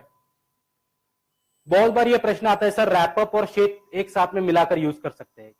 तो नहीं, रैपअप और शेत की जितनी भी जीवात है, मित्र जीवात है, वो एक ही प्रजाति की होने की वजह से अगर हम लोग इसको मिक्स कर देंगे तो ये अच्छी तरह से काम नहीं कर पाती। ये दोनों आपस में ही लड़ती रहती है कि मैं काम करूं या फिर मैं काम करूं, जिसकी वजह से आपको अच्छे रिजल्ट नहीं मिलते। तो हम लोग साफ तौर पे कहते हैं कि जब भी आप रैपअप का इस्तेमाल करना हो तो आप शेत उसके साथ में ना मिलाए या फिर उसको अलग से इस्तेमाल करें ताकि आपको ज्यादा अच्छे रिजल्ट मिले। उसके बाद में पॉइंट नंबर 2, रैपअप इस्तेमाल करने के बाद में एटलीस्ट कम से कम 24 घंटे के लिए किसी भी तरह का कोई भी केमिकल का इस्तेमाल नहीं करना है, क्योंकि अगर आप कोई भी केमिकल का इस्तेमाल करोगे तो ये वापस से मित्र जीवात है, लिविंग ऑर्गेनिजम्स है, जो मल्टीप्लाई होने में प्रॉब्लम हो सकता है। तो हम लोग कहते हैं या फिर जो पूरा आवरण तैयार होना चाहिए वो अच्छे से नहीं हो पाता। तो अगर आप रैपअप को इस्तेमाल कर रहे हो तो हमेशा से ध्यान रखना है एटलीस्ट 24 घंटे तक किसी भी तरह का कोई भी केमिकल हमें इस्तेमाल नहीं करना है। उसके बाद में हम लोगों ने ये सारी जो प्रोडक्ट देखते हैं, तो आज सबसे बड़ा चैलेंज हमारे सामने ये है कि साइड इफेक्ट है क्या? क्योंकि अगर मैं बात करूं, एंडोसल्फान के बारे में हम लोगों ने सुन रखा है, हम लोगों ने सिर्फ 10 साल एंडोसल्फान इस्तेमाल किया, पर आज हमारे मिट्टी में करीबन 70 ppm तक के एंडोसल्फान देखने मिलता है। अगर मैं केमिकल की बात करूं तो अगर मैं यूरिया खरीद रहा हूं, कितना प्रतिशत मात्रा होता है? तो मात्र 46% नाइट्रोजन मिलता है और बाकी का सारा क्षार वाली मिट्टी जो मेरे जमीन में पिछले 20 सालों से जमा हो रही है, जिसके वजह से आज मेरे जो उत्पादन है, मेरा जो खेत है, मेरे जो खलियान है, जो मेरी मिट्टी है, वो पूरी तरह से खराब हो गई है। तो हम लोगों ने हमेशा एक चीज ध्यान में रखी है कि 100% बायोडिग्रेडेबल प्रोडक्ट, यानी उसका कोई भी हार्मफुल इफेक्ट हमारे निसर्ग पे ना हो। हमारी जितनी भी प्रोडक्ट्स है वो 100% बायोलॉजिकल है और साथ ही साथ निसर्ग में इजीली खत्म हो जाती है, उसके कोई भी रेसिडुअल इफेक्ट आपको नहीं मिलते हैं। साथ ही साथ ये सारी की सारी प्रोडक्ट जब हम लोगों ने डेवलप की, तो हम लोगों ने ये प्रोडक्ट डेवलप करने से पहले सारी की सारी जो नामांकित यूनिवर्सिटीज है, आईसीआर है, इन सब से मिले, बात की और इसी तरह से डेवलप की है कि आने वाले समय में हमारे किसान भाइयों का जो सारी की सारी जो समस्या हम लोगों ने पहले देखी थी, खर्च बढ़ रहा है, तो हमें बायोफिट, स्टीमरिच और बायो 95U ये खर्च कम करने में मदद करेगा। प्लस एनपीके, आपका जो रासायनिक होने वाला खर्च है उर्वरक के ऊपर, वो कम करने में मदद करेगा। दूसरी समस्या थी, आज हमारी मिट्टी सबसे ज्यादा बिगड़ गई है, तो उसको सुधारने का काम हमारा शेत ये प्रोडक्ट करेगा। सबसे बड़ी समस्या वापस थी कि इंसेक्ट का जो डोज है, इंसेक्टिसाइड हम लोग यूज कर रहे हैं, अगर दुकान वाला हमको 1 ml बोल रहा है तो हम लोग आज 2-2, 3-3 ml, 5-5 ml तक लेके जा रहे हैं, क्योंकि हमें पता ही नहीं होता कि वो दवाई घुलनशील है या नहीं। तो इफिशियंसी बढ़ाने का काम हमारा प्रोडक्ट बायो 95U करेगा। तो इस तरह से ये सारी की सारी प्रोडक्ट हम लोगों ने भारत में बहुत सारी एग्रीकल्चर यूनिवर्सिटीज के साथ में मिलकर उनके पास में ट्रायल लेके बनाई है। इसलिए हम लोग ये कहते हैं कि ये पूरी तरह से वर्ल्ड क्लास प्रोडक्ट है। साथ ही साथ इन सारी प्रोडक्ट्स को हम लोगों ने बहुत सारी गवर्नमेंट एजेंसीज, बहुत सारी गवर्नमेंट बॉडीज, लैबोरेटरीज, इनसे चेक करवाया और उनको पूछा है कि ये प्रोडक्ट आपको किस तरह के, इसमें कोई भी साइड इफेक्ट है कि नहीं। क्योंकि बहुत बार प्रश्न आता है कि सर आपका स्टीम रिच इस्तेमाल करते हैं, बहुत अच्छा रिजल्ट आता है, इसके अंदर यूरिया है क्या? तो नहीं, हम लोगों ने ये सारी की सारी प्रोडक्ट चेक कराई है और इन बहुत सारी संस्थाओं के इसको सर्टिफिकेट से जो कहते हैं कि ये 100% ऑर्गेनिक प्रोडक्ट है। हम लोग देखेंगे कि अब ये संस्थाएं कौन कौन है। बाबा साहेब सावंत कोंकण कृषि विद्यापीठ, ये महाराष्ट्र की सबसे बड़ी नामांकित यूनिवर्सिटी है, जहां पे हम लोगों ने ये सारी की सारी प्रोडक्ट करीबन 4 से 5 साल तक इस्तेमाल की और उनसे पूछा कि जब आप ये प्रोडक्ट इस्तेमाल करते हो तो आपको कम से कम कितना फायदा हुआ और ज्यादा से ज्यादा कितना फायदा हुआ। आपने देखा होगा स्टीम रिच के बारे में हम लोगों ने कहा था कि अगर स्टीम रिच का आप इस्तेमाल करते हो तो कम से कम 25 से 35% तक आपका उत्पादन बढ़ता है। तो वो क्यों बढ़ता है और कैसे बढ़ता है, इसके लिए ही बाबा साहेब सावंत कोंकण कृषि विद्यापीठ ने इस प्रोडक्ट को कंटिन्यू अपने खेतों में 5 साल तक इस्तेमाल किया और उन्होंने बताया कि एवरेज हमको हमारे खेतों में 25 से 40% का इजाफा हुआ है, हमारा प्रोडक्शन बढ़ा है। साथ ही साथ उसकी क्वालिटी इंप्रूव हुई है और हमको ज्यादा अच्छे दाम मिल रहे हैं। तो जो परसेंटेज हम लोगों ने देखे कि जब आप बायो 95 इस्तेमाल करोगे 25 से 30%, आपका केमिकल का खर्चा कम होगा। एनपीके इस्तेमाल करोगे तो 40 से 50% तक आपका केमिकल खाद का खर्चा कम होगा। तो ये सारी की सारी जो परसेंटेज है वो नेट सर्फ नहीं देता, बल्कि ये संस्थाओं के पास में जब हम लोगों ने प्रोडक्ट चेक की है तो ये सारी की सारी चीजें इस संस्था ने हमको दिया है और साथ ही साथ बायो इफिकेसी सर्टिफिकेट से इस प्रोडक्ट को प्रमाणित किया है। अभी मेरा प्रश्न होता है कि बहुत बार हम किसान सोचते हैं कि हमें ज्यादा दाम मिलने चाहिए। हर किसी की इच्छा होती है कि मेरा उत्पादन को ज्यादा अच्छे दाम मिले, वो विदेशों में जाए, तो हम लोग एक्सपोर्ट के लिए जाते हैं और बहुत बार हम लोगों को सिर्फ निराशा ही हाथ लगती है, क्योंकि हमारे प्रोडक्ट में, हमारे जो प्रोड्यूस है उसके अंदर, हमारे जो उत्पादन है उसके अंदर केमिकल की मात्रा पाई जाती है और वो सैंपल रिजेक्ट हो जाता है और हमें अच्छे दाम नहीं मिल पाते, भले आपका अच्छा क्वालिटी का प्रोडक्ट हो तो भी। इसीलिए हम लोगों ने क्या किया, हमारी सारी की सारी प्रोडक्ट्स ही संस्था को दे दी, जिसका नाम है अपेडा, जिसे हम लोग कहते हैं agriculture process and food product export development authority. इस संस्था को हम लोगों ने सारी की सारी प्रोडक्ट दे दी और उनको पूछा कि आप ये सारी की सारी प्रोडक्ट चेक कीजिए, जो भी यूरोप के स्टैंडर्ड्स है 298 केमिकल्स, दुबई के स्टैंडर्ड्स है 240 केमिकल्स, इसको पूरी तरह से चेक कीजिए और बताइए कि इसमें किसी भी तरह का कोई भी केमिकल है या नहीं। इन्होंने ये सारी की सारी प्रोडक्ट चेक की और बताया कि आपकी सारी की सारी प्रोडक्ट 100% ऑर्गेनिक है, इसके अंदर किसी भी तरह का कोई भी केमिकल नहीं है। इसलिए इस प्रोडक्ट को इन्होंने नो रेसिडुअल सर्टिफिकेट से प्रमाणित किया है। उसके बाद में आता है DSIR अप्रूव। अभी ऐसा हो सकता है क्या कि इस साल हम लोगों ने स्टीम रिच इस्तेमाल किया, बहुत अच्छे रिजल्ट आए, और अगले साल हम लोगों ने स्टीम रिच का इस्तेमाल किया तो रिजल्ट नहीं आए? ऐसा कभी नहीं होगा। इसकी वजह है कि हम लोगों ने हमारा सारी की सारी प्रोडक्ट DSIR अप्रूव्ड है।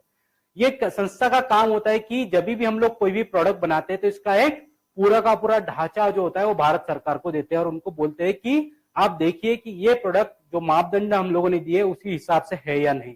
ये संस्था कभी भी हमारे फैक्ट्रीज पे आ जाती है और पता करती है कि एक्चुअली आपका प्रोडक्ट जो आपने मापदंड दिया है उसके ऊपर पूरी तरह से खरा उतरता है या नहीं।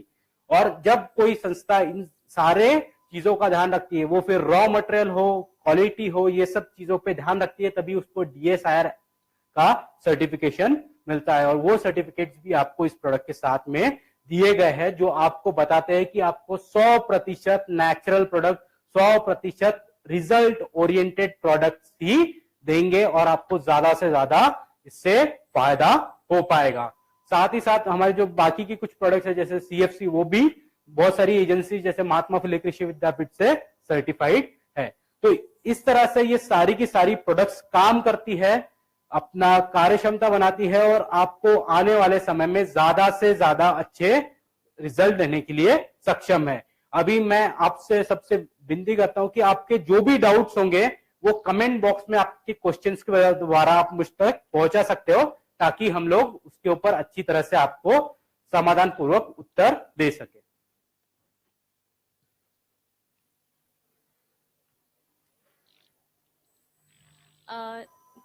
निखिल, कुछ क्वेश्चंस आए हैं। हाँ जी। अलग अलग प्रोडक्ट्स के बारे में। पहले तो बहुत अच्छे पॉजिटिव फीडबैक आया है ट्रेनिंग को लेके। Okay, thank you. पहला क्वेश्चन आया है कि माइक्रोन्यूट्रिएंट्स और मैक्रोन्यूट्रिएंट्स ओके, क्या है?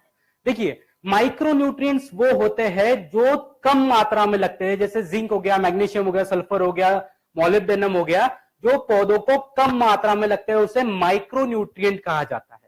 और मैक्रोन्यूट्रिएंट्स वो होते हैं जैसे हम लोग कहते हैं एन, पी और के, नत्र, स्फुरत और पलाश, जिसकी मात्रा सबसे ज्यादा मात्रा में हमको लगती है। नाइट्रोजन की अगर बात करें, अगर आप वेजिटेटिव ग्रोथ होनी चाहिए, जो ग्रीनरी होनी चाहिए, ज्यादा शाखाओं का विस्तार होना चाहिए, वो उसका काम होता है नत्र का।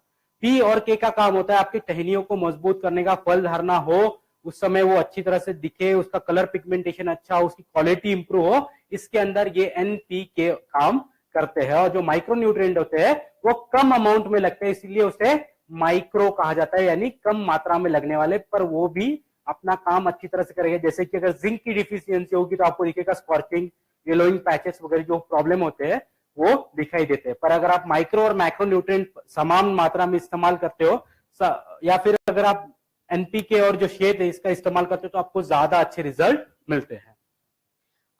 दूसरा क्वेश्चन है, रैपअप और शेड, क्या इन दोनों प्रोडक्ट्स को बायो 95 और स्टिमरिच के साथ यूज कर सकते हैं? हम लोग साफ तौर पे कहते हैं, सबसे पहली चीज, रैपअप और शेद को मिलाना नहीं है, क्योंकि रैपअप और शेद की जो मित्र जीवात है वो एक ही कैटेगरी की आती है, और अगर वो एक साथ में अगर हम लोग मिला दें तो होता क्या है कि एक तो रैपअप काम करेगी, नहीं तो आपका शेद काम करेगा, जिस बीच में आपको चाहिए वैसे रिजल्ट नहीं मिल पाते। इसलिए हम लोग सबसे पहले तो कहेंगे कि रैपअप और शेड एक साथ में ना मिलाएं। अगर आप रैपअप, स्टीमरिच और बायो 95 इस्तेमाल करना चाहते हो तो आप कर सकते हो, कोई भी प्रॉब्लम नहीं है। या फिर अगर आप शेड, बायो 95 इस्तेमाल कर रहे हो तो भी कोई प्रॉब्लम नहीं है, और शेड और स्टीमरिच इस्तेमाल कर रहे हो तो भी कोई प्रॉब्लम नहीं है।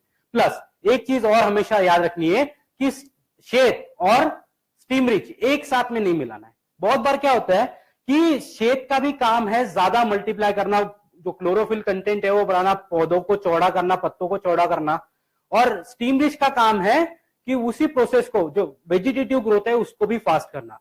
बहुत बार अगर छोटे पौधे अगर बात की जाए, जैसे कि अगर फल और सब्जियों में ज्यादा करके, अगर सब्जियों में अगर आप एक्सेसिव डोज हो गया, ज्यादा ग्रोथ हो गई, तो पत्ते थोड़े से पीले दिखने लगते हैं और किसानों को लगता है कि कुछ तो प्रॉब्लम हो गई है। पर क्या होता है कि जितने स्पीड से वो बढ़ते हैं पत्ते, उतने अमाउंट में उसका क्लोरोफिल कंटेंट यानी जो उसमें तत्व होते हैं वो नहीं बढ़ पाते, इसलिए वो थोड़े से पीले दिखते हैं और हमको थोड़ा सा टेंशन आ जाता है। तो इसलिए हम साफ तौर पे कहते हैं कि स्टीमरिच के और शेड के बीच में अल्टरनेट यूज कीजिए। मतलब अगर आप स्टीमरिच आज यूज किया है तो 15 से 20 दिन बाद में आप शेड इस्तेमाल कर लिए, ताकि आपको कंसिस्टेंटली सेम रिजल्ट मिल सके। अगला सवाल है, रैपअप को कब इस्तेमाल करना है? रैपअप को हम लोग कहते हैं कि हर 20 दिन के बाद में इस्तेमाल करना है। रीजन, अभी एक सिंपल सी चीज है, जब हम लोग पौधे लेते हैं तो पहली स्टेज हो गई बीज प्रक्रिया। बीज प्रक्रिया के बाद में अगर हम लोग देखते हैं, करीबन अगर कोई सिंपल सी बात है 4 से 5 पत्तियां आती है, उसके बाद में हम लोग अगर रैपअप इस्तेमाल करें तो उस समय पत्ते बहुत नाजुक होते हैं, बहुत डेलिकेट होते हैं, कोई भी इंफेक्शन इजीली उसके अंदर जा सकता है। उसके बाद में जैसे ही वेजिटेटिव 20 से 22 दिन बाद में वेजिटेटिव ग्रोथ का शुरुआत होती है। बहुत बार हवा ज्यादा चलती है, पत्ते टूटने लगते हैं, कोई स्कॉर्चिंग हो जाता है, कोई इंसेक्ट आके पत्तों को पंक्चर कर देता है। इसलिए अगर उस समय भी हम लोग रैपअप कंटिन्यू हर 20 दिन के बाद में इस्तेमाल करते रहे तो क्या होगा कि सबसे पहले 5 से 10 स्प्रे के बाद में जो हमारी सुरक्षात्मक प्रणाली है वो तो शुरू हो जाएगी। दूसरा, कोई भी इंफेक्शन हमारे पौधों को हैम्पर नहीं कर पाएगा, क्योंकि जो रैपअप की जो सतह बनती है, जो फिल्म बनती है, वो करीबन 20 दिन तक के एक्टिवेट रहती है। इसलिए हम लोग कहते हैं कि 20 दिन तक के बाद में उसका दूसरा स्प्रे होना चाहिए। मिट्टी में या फिर सॉइल में स्टिमरिच को डालना है क्या? हम लोगों ने स्टीम रिच को इस तरह से डिजाइन किया था कि अब जब फोलियर एप्लीकेशन करते हो तो दो चीजें होती है, ट्रांसलोकेशन जिसे कहा जाता है, जो ऊपर चीजें है वो नीचे की तरफ ट्रांसफर होती है और जो नीचे की चीजें वो ऊपर की तरफ ट्रांसफर होती है। दो तरह की वाहिनियां होती है जिसे हम लोग जाइलम और फ्लोएम कहते हैं, ठीक है। तो अगर आप ऊपर भी स्प्रे करते हो तो अल्टीमेटली वो नीचे जाने ही वाली है, तो अगर आपको सेपरेटली नीचे डालने की कोई भी जरूरत नहीं है। अगर आप स्प्रे करते हो तो कम इस्तेमाल में यानी कम डोज में भी आपका काम हो जाएगा। आपको क्योंकि मिट्टी में से डालने के वक्त आपको डोज बहुत बार बढ़ाना पड़ता है, तो वो प्रॉब्लम नहीं होगा। अगर आप फोलियर एप्लीकेशन करते हो 100% आपको सेम रिजल्ट ही मिलेंगे। इंटेक के बारे में बार बार यूसेज के बारे में पूछा जा रहा है कि कैसे करना, हालांकि आपने बताया बट फिर से बार बार सवाल आ रहा है। इंटेक अच्छा ओके, सॉरी ये था कि सीड जर्मिनेशन या फिर बीज प्रक्रिया। सबसे मेन चीज होती है बीज उपचारण। जो भी बीज हम लोग लेते हैं उसमें दो तरह के बीज होते हैं। एक बीज होते हैं जिसका आवरण जो होता है, जो कवच होता है वो सख्त होता है, जैसे हम लोग चने की बात करें, ठीक है, या मटकी की बात करें, उसका जो आवरण होता है वो बहुत ज्यादा सख्त होता है और वो खुलता नहीं है जल्दी। इसीलिए उन बीजों को करीबन 10 से 15 मिनट तक के स्टीम रिच और रैपअप के द्रावण में भिगो के रखना है और 15 मिनट के बाद में उससे निकालकर छांव में अच्छी तरह से सुखा देना है, ताकि जो अमाइनो एसिड स्टीम रिच में मौजूद है वो अंदर तक चले जाए और इस कवच को खोल दे और आपको ज्यादा अच्छे जर्मिनेशन मिल सके। और जो पतले बीज है जैसे मूंगफली हो गया, उसके ऊपर हमें इसका मात्र स्प्रे करना है, क्योंकि अगर आप उसको डुबो के रखोगे तो क्या होगा, वो आवरण जो कवच है वो पहले ही पतला है तो वो पूरी तरह से निकल जाएगा और वो जर्मिनेशन अच्छी तरह से नहीं हो पाएगा। तो हमें हमेशा ध्यान रखना है, जो भी बीजों का आवरण ये पतला है उसके ऊपर स्प्रे करना है, जो भी बीजों का आवरण ये सख्त है, कड़क है, उसको करीबन 10 से 15 मिनट भिगो के रख के आप इस्तेमाल करना है। अगला सवाल है कि उनको कस्टमर्स हमेशा पूछते हैं कि बैक्टीरिया को शेप में 3 साल तक के लिए कैसे जीवित रखा जाए। अभी हम लोगों ने वापस एक बात की थी, रिसर्च। नेटसर्फ हमेशा ये सोचता है कि ऐसे प्रोडक्ट्स बनाया जाए, हाई एंड प्रोडक्ट्स बनाए जाए। जो टेक्नोलॉजीज हम लोग यूज करते हैं वो 100% हाईटेक है। साथ ही साथ हम लोगों ने क्या किया है, इसे लिक्विड फॉर्म में दिया है, जिसके अंदर उसका पूरा का पूरा जो मल्टीप्लाई होने को, उसको रखने के लिए जो खाना लगता है वो भी हम लोगों ने उसके अंदर दिया हुआ है। इसलिए वो मित्र जीवात वहां पर 3 साल तक वैसी की वैसी बनी रहती है।